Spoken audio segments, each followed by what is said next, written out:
The next part of the exam is the eye exam. And with all exams, of course, you're going to start with inspection.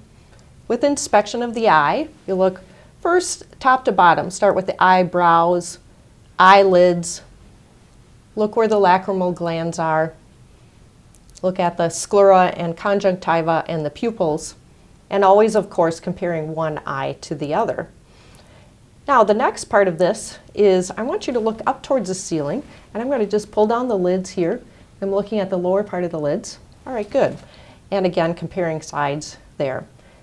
The next part is visual acuity, when I'm going to assess Frank's vision. Now, in your clinical practice, you'll often see your preceptors checking with an eye chart that's 20 feet away. I'm checking near vision, and that'll be about 14 inches away. And for anybody who needs reading glasses, they should put those reading glasses on. So Frank, you can put your reading glasses on because with near vision, you will not be able to see if he needs reading glasses. Now, Frank, can you hold this about 14 inches away? Now cover up your left eye because I'm going to be checking one eye at a time. And with Frank, with your right eye exposed, look at the lowest line of numbers that you can read there along the left side of the chart. 937,826. All right, and so when I look at that, that is 20/25 vision with the right eye. Now if you can cover your right eye, now I'll do the same thing with the left eye and check your vision again on the left eye. 937,826. All right, and same thing, so 20/25 vision on both sides. And what I'll do now is assess visual fields. Now you think about the visual fields as in 4 separate quadrants. There's a upper quadrant, temporal quadrant, lower temporal quadrant, upper nasal, and lower nasal quadrant. That's for each eye. So I'm going to check each of those quadrants. I'm going to use fingers. I'm going to ask Frank to tell me whether he's seeing 1, 2, or 5 fingers. I'm using those numbers of fingers because it's easy to distinguish 1 and 2 and 5 from other digits. So Frank, if you can cover your left eye with your left hand, and what I'm going to do while he's doing that is I'm covering my right eye so that I can check my field of vision against his as a standard. Now you look at my nose and then tell me how many fingers you see me holding up. And 1. Yes, and just watch my nose if you can. Okay, now tell me how many fingers? 2.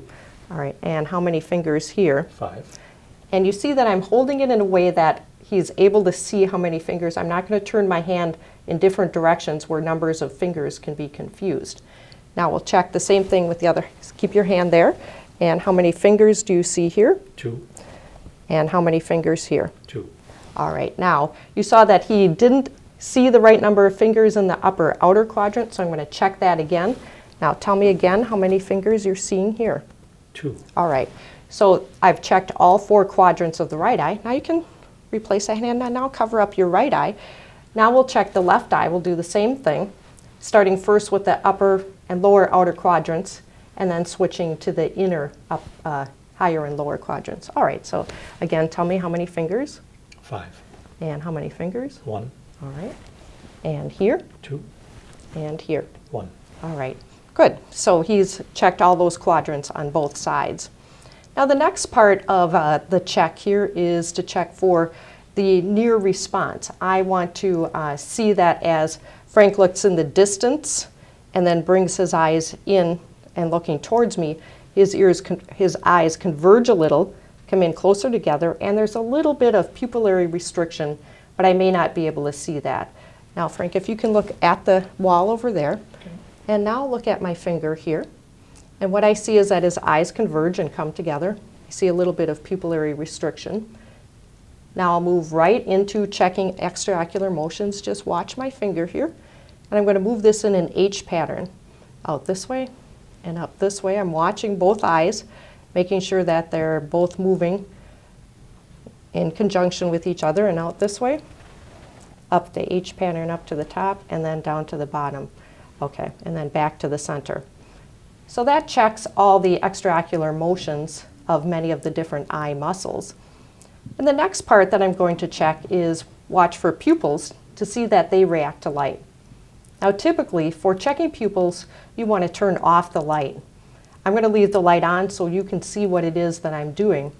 But as you're examining patient's eyes, especially the pupils, or looking at the retina, you would turn the light off.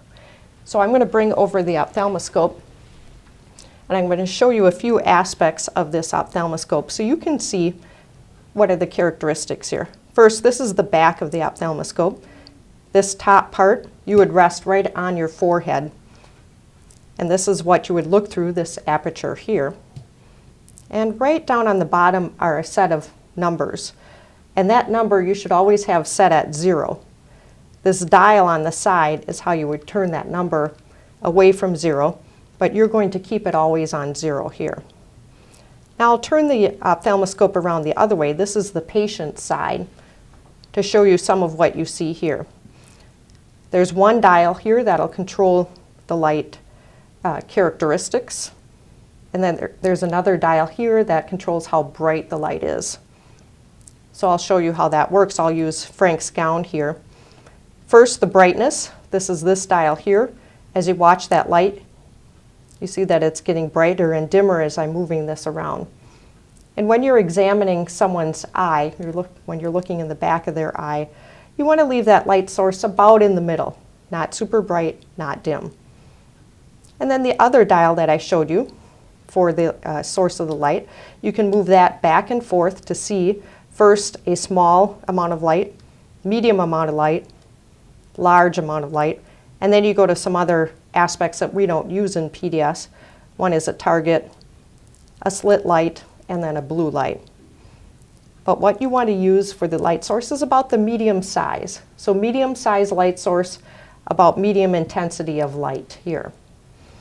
Now what I'm going to check first is Frank's pupillary response. And as I said, I would typically dim the lights here, but I'll keep them bright. So if you can look against the opposite wall here, what I'm doing is I'm shining the light in one eye here to see that the pupil is constricting. And while this pupil, the right pupil, is constricting, the other one should also be constricting. And then I'll go over and check the left pupil and see that the left pupil is constricting at the same time that the right pupil is constricting. That's normal for both pupils to constrict, even though light is shining just in one pupil. Now the other part of this is the swinging flashlight test, or checking to make sure that pupils stay constricted. So I shine on this eye, and then I move over here for a couple of seconds, and back over here. I'm looking at both pupils as I'm doing that to see that both pupils are staying constricted as I move the light back and forth, as a way to check that the eyes are both getting the same information from the optic nerve. Now the next part of this is also to check the optic disc. The main purpose of checking the optic disc is to be able to see the end of the optic nerve and to see the disc itself. The remainder of the retina is made up of blood vessels and the background of the retina. In PDS, it may be hard for you to identify the optic disc, and so what I want you to be able to do in your first year and into your second year is to be able to identify a blood vessel. And as you get more comfortable with evaluating blood vessels, then you want to be able to focus in and find the optic disc. So I'll show you how I would recommend that you do this. First, if I'm examining Frank's right eye first, I'm going to hold the ophthalmoscope in my right hand. I'm going to use my right eye, and my left hand will be to stabilize myself with my hand on Frank's forehead so that I can tell how far away I am from Frank's eye. Because I need to get fairly close with this ophthalmoscope, and I need to have some sign to myself of where I am in space. So what I'll do first is I'll put my hand on your forehead, Frank, here, and I'm going to hold this over my right eye, and I'm looking at Frank's eye, and what I'm seeing here is a red reflex as I'm starting about this far away. I'm a little bit off center here, looking in Frank's eye, and then I'm going to come in closer here. And as I come in closer, I'm looking for a blood vessel. That's a red line across a palish or orangish field. And as I find one of those blood vessels, you see I focus in and I see it right about at this distance. So you can see about how far away I am for Frank's eye. That'll vary a little bit depending on your vision and the patient's vision as to how close you need to get. And then once I find the blood vessel, then I follow it, and I follow it to a yellowish disc, which is the optic disc. As I said, that's a more advanced skill. If you find a blood vessel right away, See if you can follow it to the center and see an optic disc. Now I'll move to the other eye. So what I'm going to do is I'm going to bring this behind the patient. I'm going to now hold this in my left hand. I'm going to look at Frank's left eye, and I'm using my left eye. And then I'll use my right hand to stabilize on his forehead. So I'll come in through this direction, again identifying the red reflex, and then coming in closer. And I see blood vessels, and then I can move in again to the optic disc. And that concludes the eye exam today.